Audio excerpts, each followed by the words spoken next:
listening to PetLifeRadio.com.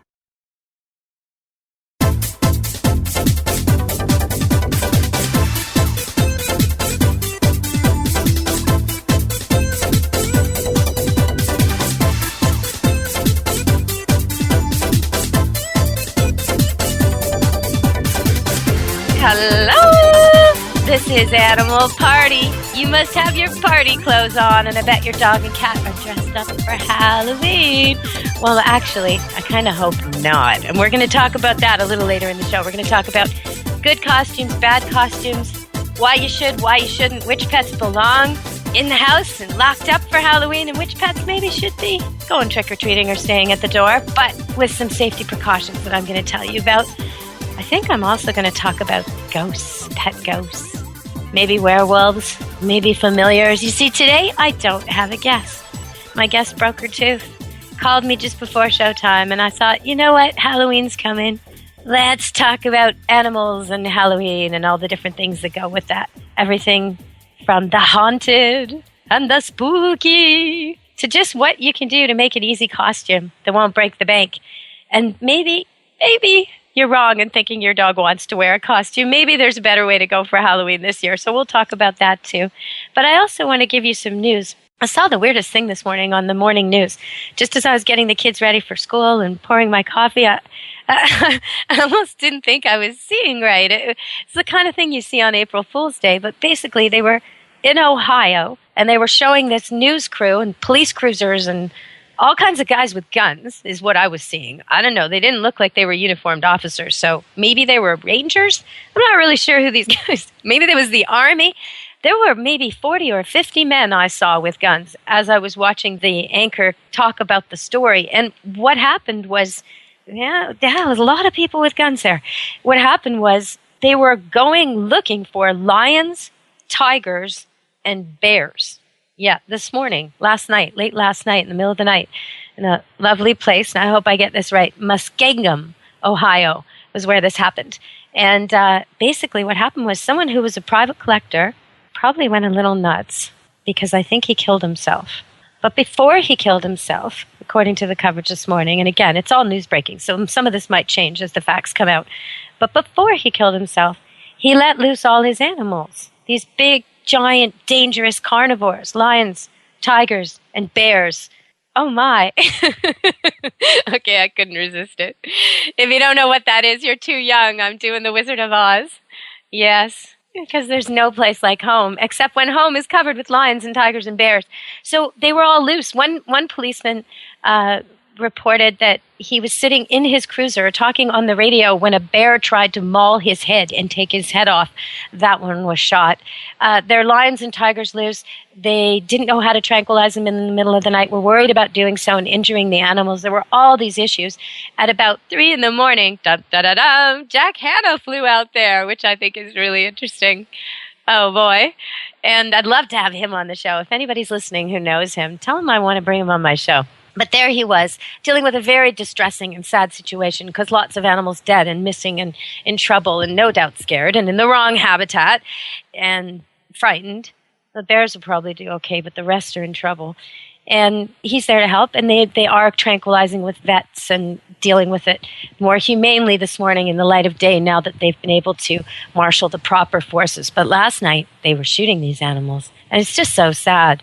They're going to be taken to zoos or released where possible, and they're going to try and come up with the most humane solutions now. We had some situations here in Canada last year where a lion, maybe it's 2 years ago now, a lion that was kept as a pet mauled the wife of the guy who owned it. And most people believe, especially those close to the lion and the family, that it was not trying to hurt her, that it was a very playful lion apparently, and it was all by accident. But at any rate, when he wasn't there and she stood too close to the cage, it actually killed her in front of the children. A horrible situation. And there have been some other situations like that in Canada where animals, giant carnivores or dangerous snakes, there's been both, get loose and the public's in danger.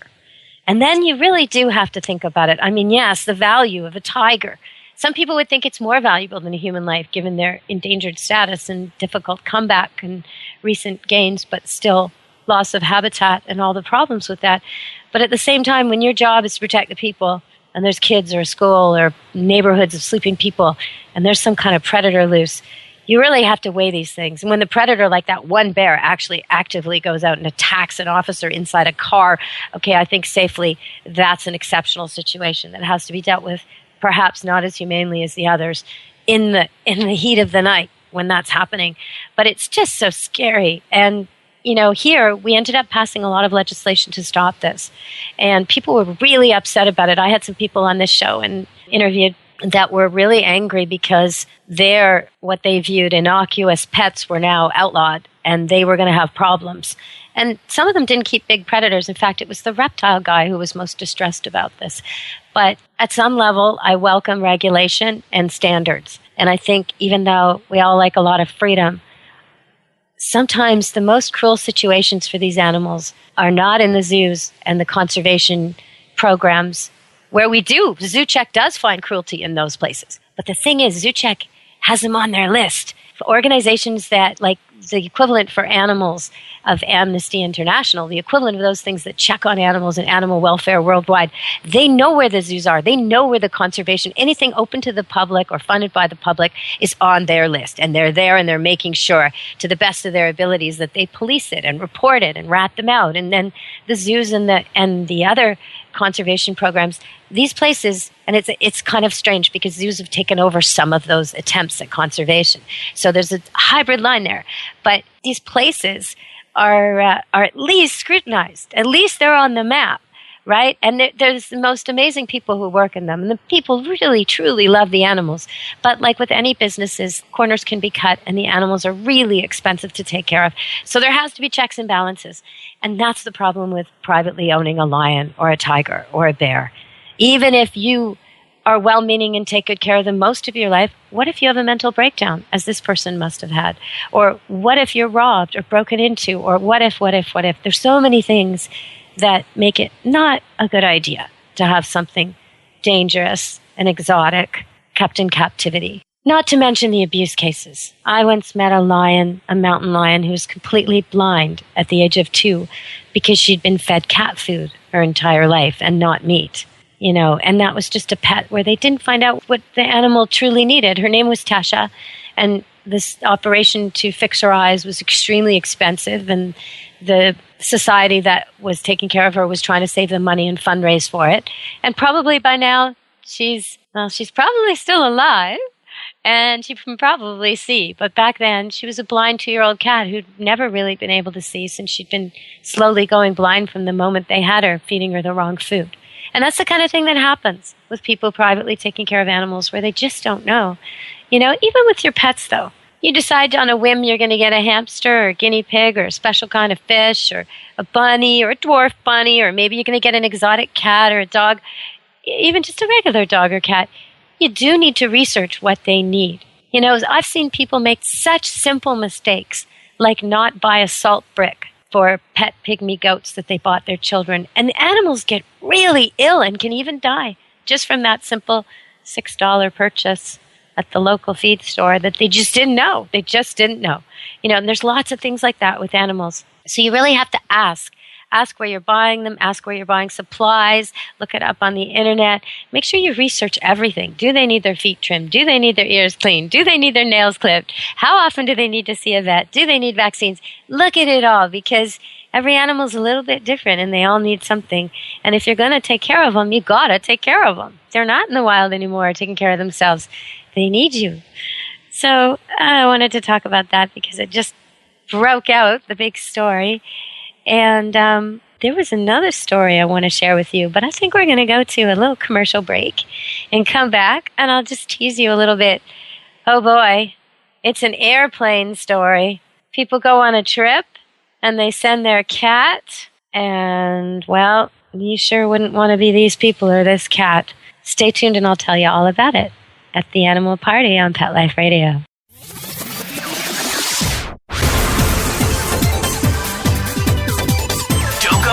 Because the best is yet to come. Stick around.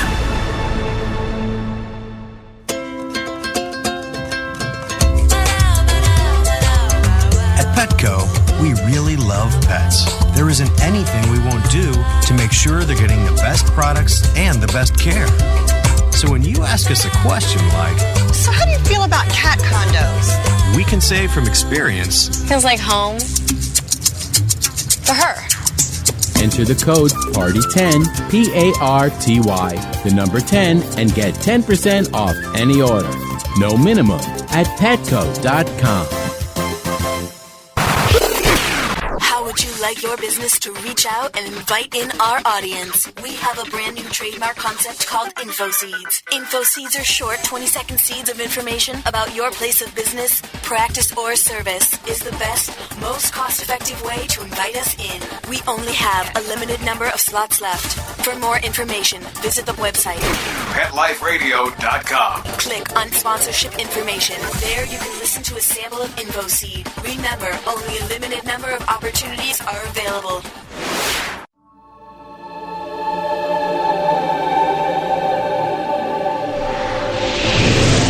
Hi, my name is Brent Atwater, and I'm the Animal Reincarnation Authority. Join me every week on Alive Again and let me look at your pet's energy to determine if they're going to reincarnate. I'll be able to tell you when they're going to come back and what they look like. So send me your pet's photo and email me your question at brent@petliferadio.com. I'm looking forward to answering your questions on Alive Again. Every week only on PetLifeRadio.com. Let's Talk Pets on PetLifeRadio.com.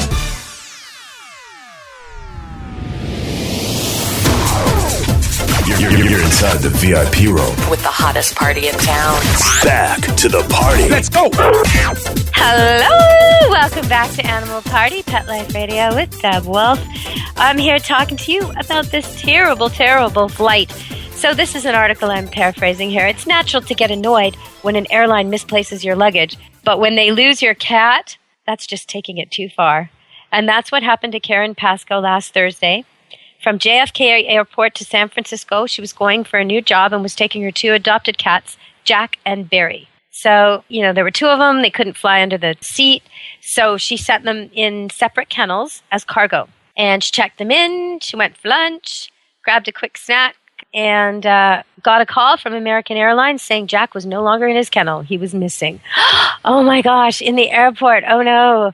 Oh, I once got a call from one of my customers saying, what should we do? What should we do? We're at LAX, and Keisha's running wild on the tarmac. Do you have any tips for us? Ah, Keisha the Coyote Cross running wild on the LAX tarmac. They did catch her. I told them to get it as quiet as possible and to lie down on your back in an area where she could see you. Just the owner. That's what they did, and Keisha came. I don't know what you do with a cat loose in an airport, though. All those roof tiles, the little things in the roof that they can sneak up in. Every vet clinic has a story about that. A cat loose in the roof tiles for a week or two. Well, anyway, here we go. After 2 days of no updates, Pascoe's sister decided to enlist the help of social media. So they did this Jack the Cat is lost in AA baggage at JFK Facebook page. And thousands of pet lovers demanded that the airlines do something. So, oh my gosh, there's still no sign of Jack, but the airline is definitely paying more attention. I thought this was going to be a happy ending story. Our JFK employees are using a variety of methods to try to find Jack, including setting cans of cat food by his kennel. Additionally, we're working with the Mayor's Alliance. We are setting humane traps. We offer sincere regrets. Oh, boy. Well, you know what? I think we should all look for him on Facebook. I think so. And if you want to pressure American Airlines, if you think they should do more to try and catch the cat, let them know. Definitely. So, Facebook. I'm on Facebook all the time. I was just there today, and I tried to print off something to read to you that I got sent. Okay, here it is. So if you want to find me on Facebook, it's Deborah Wolfe, Pet Expert on Facebook. And today someone found me, and they said, question, re-doodle dog grooming. Took my boy to groomer locally for first grooming to get him used to the process. Took him back for second grooming 4 weeks later and ended up with a traumatized dog. Had to take him to vet for razor burns, cuts, etc. Now he is terrified of even a brush on his coat. What do you suggest? Okay, so I wrote back to her a little brief thing for Facebook. Gosh, Elizabeth, I'm so sorry. What an unnecessary trauma to now have to deprogram and unlearn. Shame, but it does happen, and I'm not sure I've ever had a standard poodle make it through his entire life without one incident like this. And I go on, I explain more about how sometimes you take your standard poodle in and you're not as detailed, or the groomer you think is going to groom him isn't there and someone else does, and they strip his ears bald, which used to be done for all standard poodles all the time, but isn't done anymore. They found out that doing that actually caused more ear infections than a much, much lighter plucking and cleaning. The kind of thing where you just trim the long hairs and you swab out the ears. And if there's no infection, you don't go any farther. Now, my eldest standard poodle right now is 9. And there have been times when his ears were plucked raw like that, where they plucked every hair out because somehow a mistake was made. But most of the time, he did not get that done. I have never done that to him. I have clipped them and cleaned them carefully and done the new style of grooming with him. And he's never had an ear infection. Never in his life. In fact, once recently, I thought he did. And took him to the vet for something else, and they confirmed, no, he's just, I was spoiling him. And they said, no, it's just something in his diet. And I had to slap myself on the wrist because I'd been giving him lots of extras because I felt bad for him because he was not able to be the stud. I've retired him as our stud dog, and one of his wives was in heat, and he wasn't able to go on his little dates with her because he's retired, and he was missing it, and I was feeling bad, so I was overcompensating with food that was healthy for him, but a little excessive. And so I stopped. Now, standard poodles, they don't really get fat. I don't think I've ever seen one who was fat. I really don't think so. There was one white one years ago at Trout Lake that was little on the plump side, but she was about 13, and even she was pretty fit for a 13-year-old dog. Most of my standard poodles, all of my standard poodles are very, very thin. They have a very sculpted body. In fact, I almost worry they're not eating enough. It's the other way. Whereas my Goldens, oh, good Lord, if it was food to anything, anytime, anywhere, it's food to them. And they will just drop and find it like a little tiny detection machine. No, every single crumb and scrap they can find. They will lick surfaces to take off stains you don't even see when they're outside somewhere. They will find chewing gum and garbage. And yeah, poodles aren't like that, so it's a little bit different. But this lady, what she's going to need to do is have brushes around and use the back side of the brush, not even the bristly side, to pet and stroke the dog and just get him used to the idea that when she has brushes, it's fine. And over time, it's not going to take very long. If she does it a few times a day, every day, just when she's stroking him, pets him with the brush, and then gradually gets him used to the idea. Not on the sore spots, not on the painful spots, just where it'll feel good. And she'll get him to think in no time, within 2-3 days, that he likes being brushed by her. And then she's going to do all the things the groomer did. Turn on a clipper, turn all these different things in very minor way, very removed way, like go turn on the clipper in another room, then turn it off. The dog learns, hey, I heard that sound and nothing bad happened. Then a couple days later, turn it on in the same room, and keep doing it a few times a day. Turn it on in the other room, turn it on in the other room, turn it off, turn it on the other. And then when the dog's not even reacting, doesn't even care, bring it into the same room. Turn it on, turn it off, turn it on, turn it off, till he doesn't care. Find something that sounds similar if you don't have a pet clipper. But what you're going to do is get him used to the fact that, you know what, it was only at that place that happened. It wasn't here. It wasn't with Mom. It wasn't the razor, the scissors. No, all that stuff's fine. I had that before, and I'll have it again, and it's fine. It was that place. And so then you're going to have to take him to a groomer, a good groomer, a kind groomer. Research carefully. Facebook's a great place. If you go on one of the Golden Doodle Rules groups or Golden Doodle Rocks or whatever they're called, you can find Golden Doodle owners in your area who have a good groomer that they love. If you're in my area, I'll tell you, I love Maureen at Success Dog Grooming. She's the best. She's gentle but firm, totally experienced, been doing this for years. Tell her what you want. She'll even let you stay if your dog's been traumatized like this. And the first time, I don't even think you want to get her groomed. You just want to bring him in for a quick visit, maybe have a treat. If he'll eat it, he probably won't eat it because dogs don't take treats when they're stressed. But try, bring him in, have a cuddle, let him meet her, and take him out again. Maybe go for coffee and come back. Maybe then go do shopping and come back. Make sure she's okay with this, so you're going to drop in 3 or 4 times that day to deprogram the dog. And then, I'm sure she'll appreciate it because if you even just bring her a coffee or a present of some kind, it'll make her day. And then it makes it easier when she does get your dog as a customer. She wants it to go smooth too. But what you're going to do is little bits. Then book him to just have his feet trimmed or his face trimmed, whatever area you think is going to be the easiest. And you go in and they're firmly harnessed and you help hold them and it just gets done quickly, easily, happy, move on.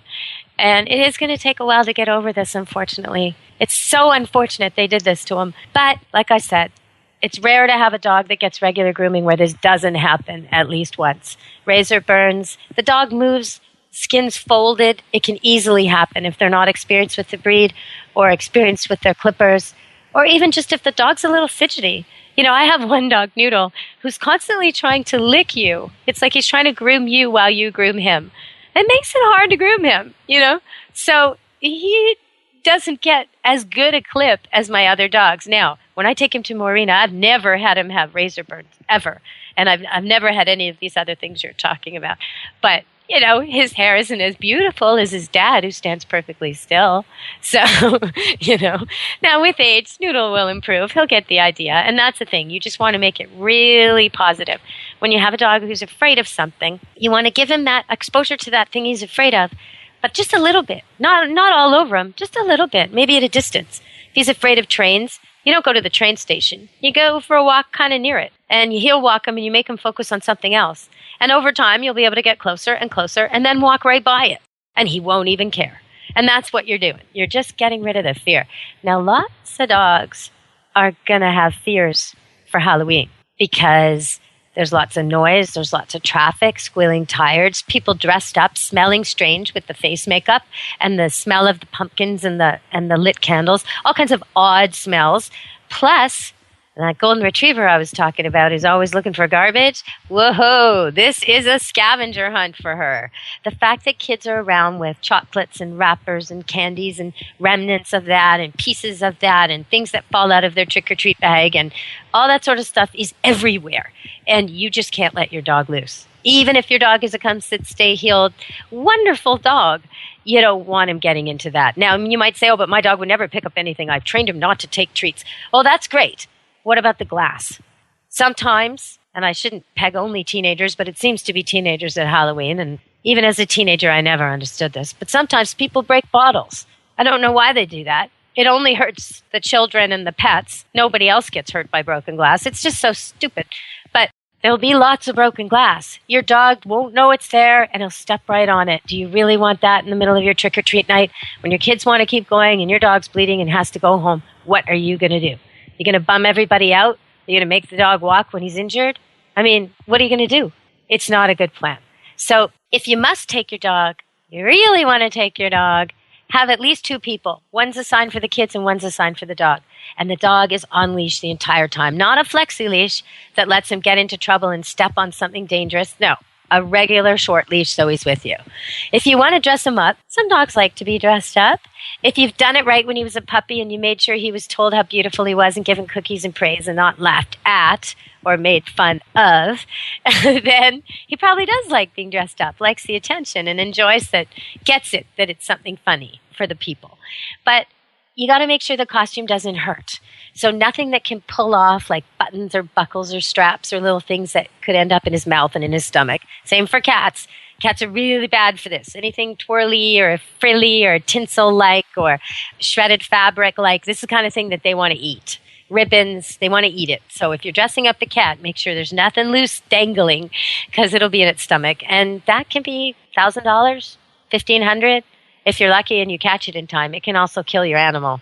Even a big golden retriever could die from one little ribbon in its stomach, blocking its intestines. So you really got to watch this stuff. And the same with your kids' costumes. If they're running all around and bits of it is coming off and everything, really watch that your pets aren't getting into it. Okay, so if your dog loves all people, all dogs, is friendly with everybody, couldn't care less about loud noises like fireworks, doesn't try to eat everything it finds, then you might have a dog who wants to go trick-or-treating. And then I say, take him along, dress him up, have a good time.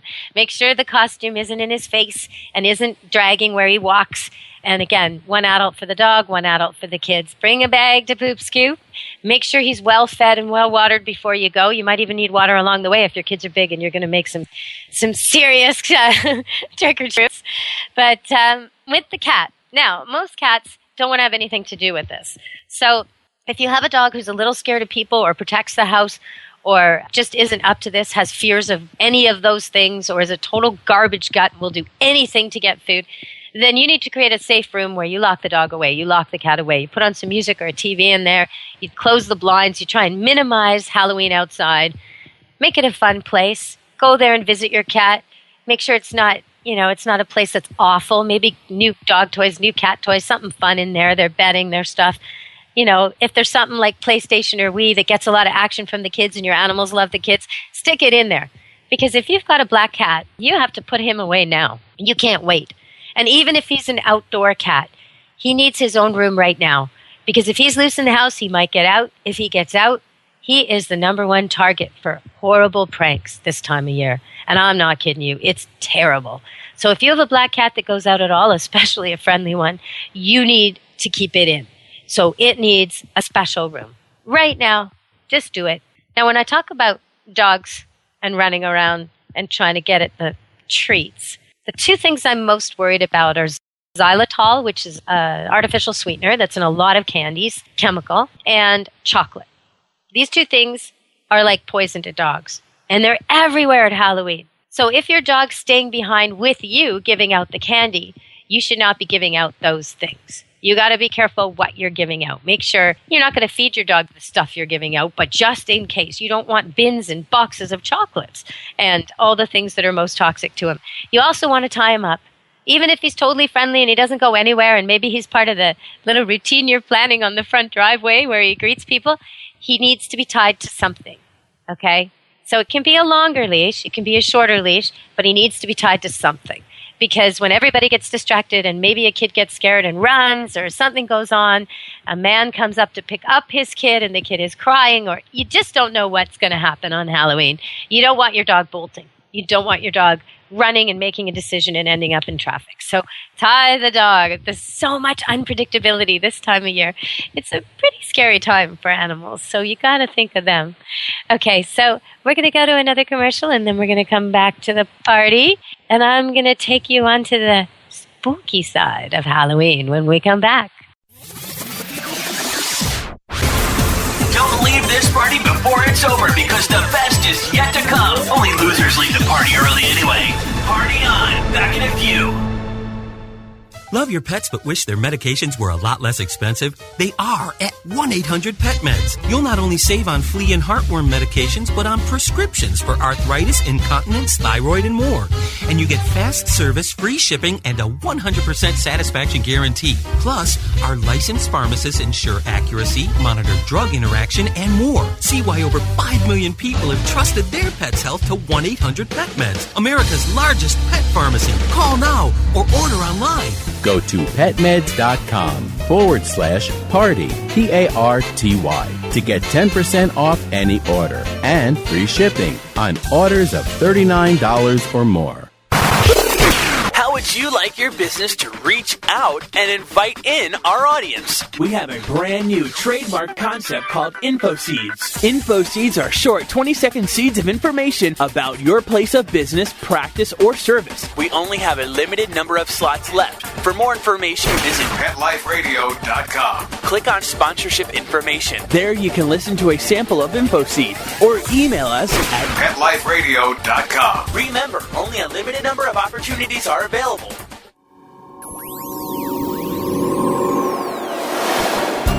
Pet Life Radio presents Paranormal Pets, where you can always expect the unexpected. Each week we'll discuss all aspects of weird or spiritual animal encounters, ghosts, totems, psychic animals, animal souls, animal angels, and animals in religion, with a little cryptozoology thrown in.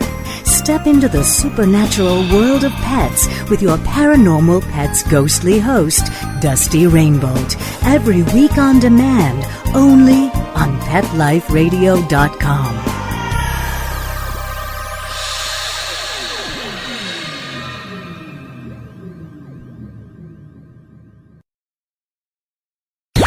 Let's talk pets Let's talk pets on Pet Life Radio. Pet Life Radio. PetLifeRadio.com.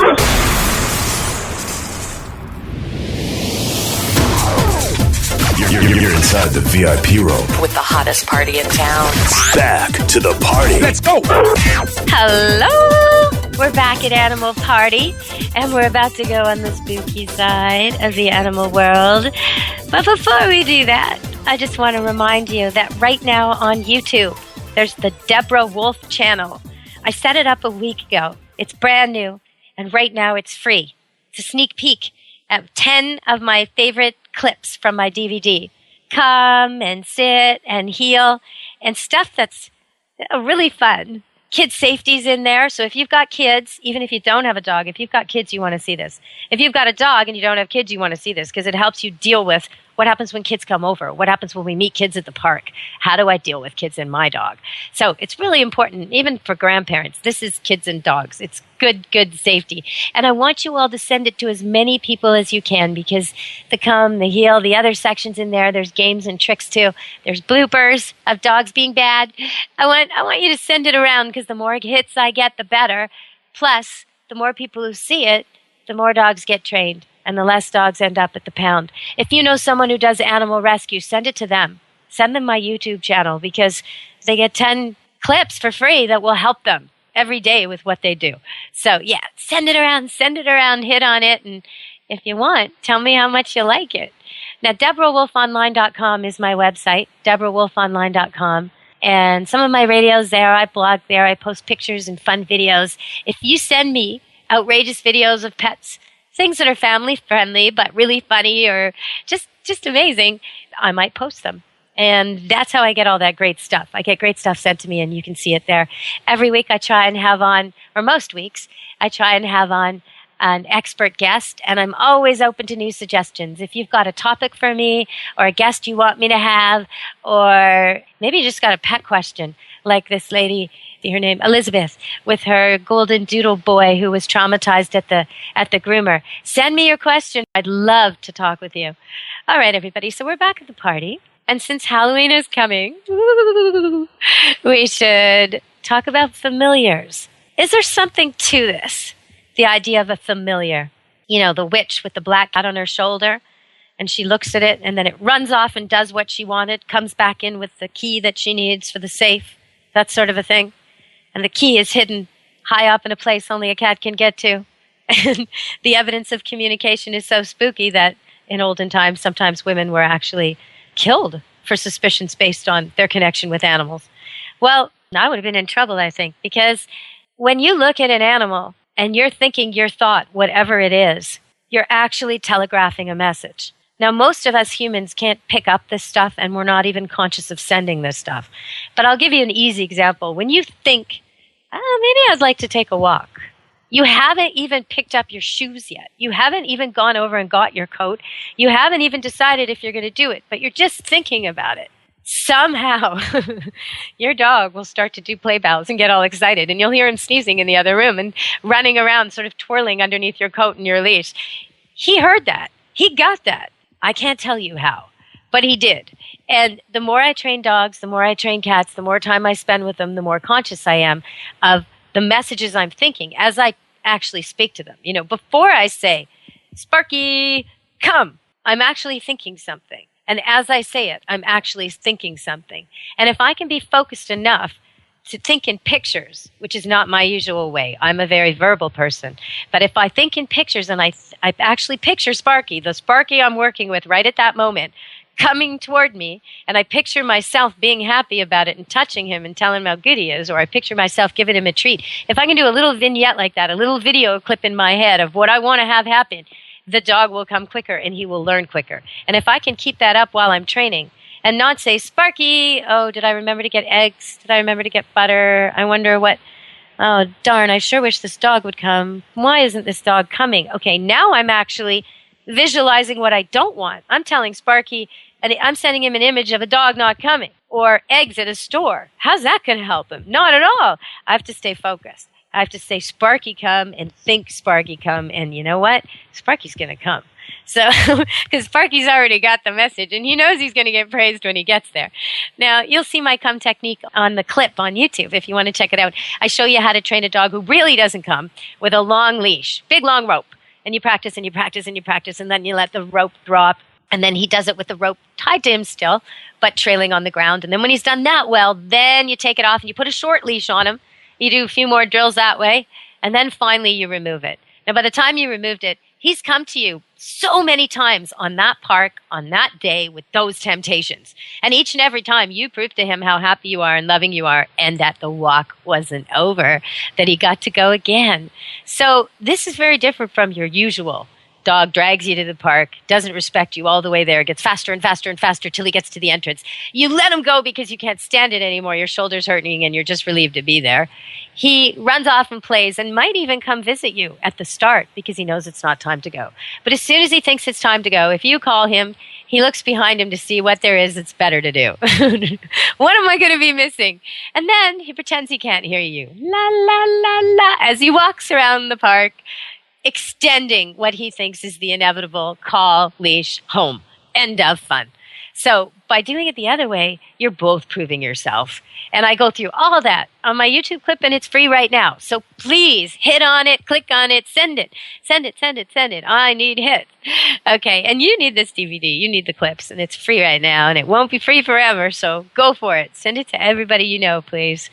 Okay, so that's the familiar. That's my thing about it. I think people often say that animals give unconditional love. And I think that's completely false. Completely false. When I walk into a family, a lot of time, one person only. That is the person who is giving him what he needs. That's the person who exercises him or feeds him or plays with him or does whatever it is the dog wants most. That's that person. The love is conditional. The respect is conditional. It's not unconditional. If you don't walk your dog, if you don't keep him busy and happy and entertained, if you don't feed him and groom him, he's not going to come to you. If every time you call him you're mad, he's not going to come to you. It's not unconditional.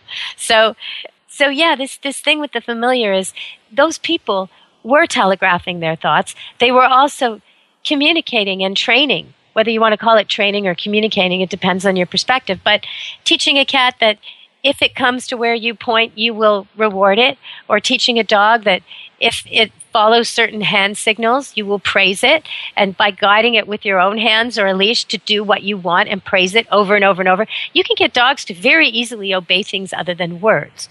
And the thing about those times, those dangerous times, words weren't a good idea. People were communicating with animals without making it obvious, but they needed the animals. A woman who had no income, who lived in the woods, who's maybe a widow, needed the animals. Absolutely. For protection, for help with food, keeping her stores rat-free. I mean, all kinds of uses that animals, she would be the most dependent on animals of anyone in those times. And therefore, the bond would be the best. And so I find it really interesting as we go back in history to think about these things. Because I guess in modern day times, I do have familiars. There's no question about it. When I think to my cat that I want him up behind my head, he jumps up there. And actually, I was just talking to Pet Life Radio about this. We're going to make some e-blogs, and I'm going to show you this cat.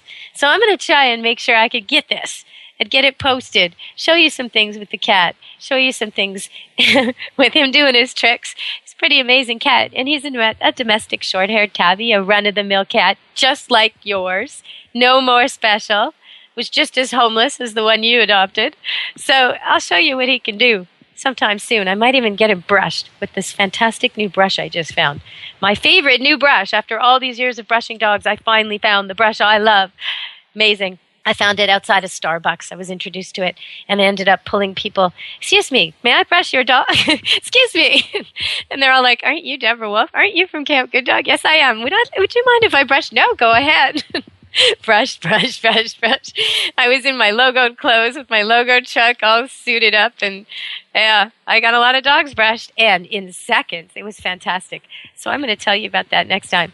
But we're quickly running out of time, and Halloween's upon us. I talked about familiars. I want to talk about werewolves, because I always think about wolves and Halloween, and around here you hear a lot of coyote yipping, and once in a while you hear wolves.